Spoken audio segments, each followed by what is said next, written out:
সেদিনের এক বিকেলে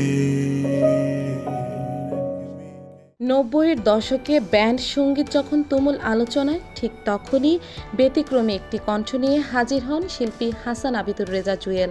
ব্যাংকার বাবার চাকরির কারণে ছোটবেলায় তাকে থাকতে হয়েছিল দেশের বিভিন্ন জায়গায়। বাবা মায়ের অনুপ্রেরণাতেই শিল্পী হয়েছিলেন জুয়েল। প্রথম শ্রেণীতে পড়ার সময় প্রতিবেশী একজনের কাছে গান শিখেছিলেন তিনি, কিন্তু প্রথম মঞ্চে গান করেন ১৯৭৮ সালে চতুর্থ শ্রেণীতে পড়ার সময়। ১৯৮৬ সাল ঢাকায় চলে আসেন আবিদুর রেজা জুয়েল। তখন তিনি ঢাকা বিশ্ববিদ্যালয়ে টিএসসি কেন্দ্রিক সাহিত্য ও সাংস্কৃতিক তৎপরতায় জড়িয়ে পড়েন। তখনই বিভিন্ন মিডিয়ার সাথে তার যোগাযোগ ঘটতে শুরু করে। গানই যেন রুটি রুজির একমাত্র অবলম্বন না হয়, সেজন্য টেলিভিশন অনুষ্ঠান নির্মাণ বা প্রযোজনা পেশাকে প্রথম পেশা হিসেবে নিয়েছিলেন তিনি। জুয়েলের প্রথম অ্যালবাম প্রকাশিত হয় ১৯৯২ সালে।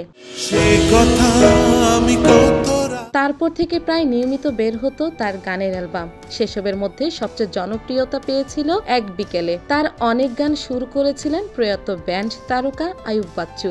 জুয়েলের অ্যালবামগুলোর মধ্যে রয়েছে আমার আছে অন্ধকার, একটা মানুষ, দেখা হবে না, বেশি কিছু নয়, বেদনা শুধুই বেদনা, ফিরতি পথে, দরজা খোলা বাড়ি, এমন কেন হলো।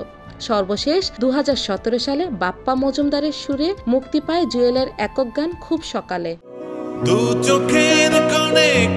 ২০১১ সালে জুয়েলের লিভার ক্যান্সার ধরা পড়ে। এরপর ফুসফুস এবং হাড়েও সেটি ক্রমেই সংক্রমিত হয়। শুরু থেকেই দেশে ও দেশের বাইরে বিভিন্ন হাসপাতালে তার চিকিৎসা সেবা চলছিল।